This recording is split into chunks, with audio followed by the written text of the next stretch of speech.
It's hard to believe that it's been over 40 years since Duran Duran and James Bond collided.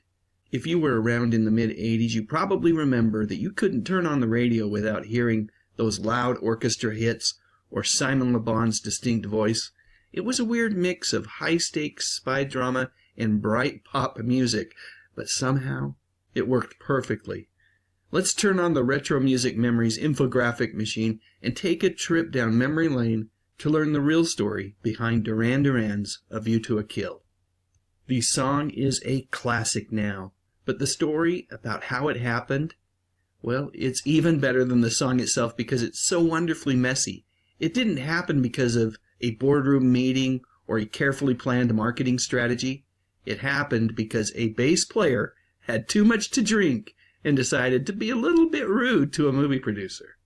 But before we go there, let's head on back to 1984 and remember just exactly what was going on.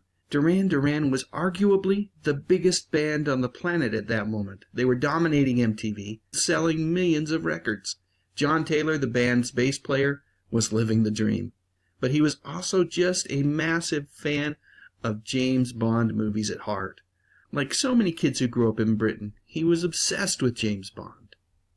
The Bond franchise, however, was in a bit of a strange place. Roger Moore was still playing 007, but he was 57 years old, and the movies were starting to feel a little bit tired.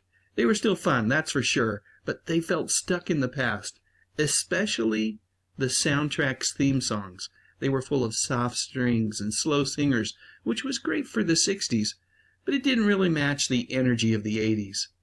Okay, enough context and lead up. Let's get to the real meat of this story. Back to John Taylor. He found himself at a fancy party in London one night, and also at the party was Albert Cubby Broccoli. If you know your Bond history, you know that Cubby was the main man. He was the producer who controlled everything about the 007 films.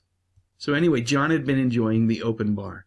And thanks to a few drinks and his lifelong love for the secret agent, he walked right up to the famous producer.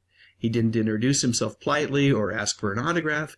Instead, he leaned in and asked a question that should have gotten him kicked out of the party. He asked, "When are you going to get someone decent to do one of your theme songs?" Now, Cubby could have been insulted.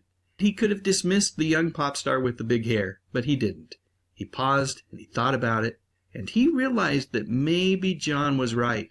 Bond needed to connect with a younger crowd, and standing right in front of him was the key to that audience. So instead, he said, "Well, do you want to write the next one?" For John, the answer was a no-brainer. Now they just had to deliver. And it turns out that things weren't all that simple because they would need to collaborate with John Barry, the composer who basically invented the Bond sound. It's easy to imagine the scene. On one side, you had these guys who were used to doing whatever they wanted with guitars and synthesizers. And on the other side, you had a classically trained composer who was very particular about his music. The recording sessions were indeed tense. They argued about writing. They argued about the arrangement. It was a real clash of generations. But that tension is what actually makes the song so darn good. When it came out in May of 1985, it exploded. It went all the way to #1 on the US Billboard Hot 100.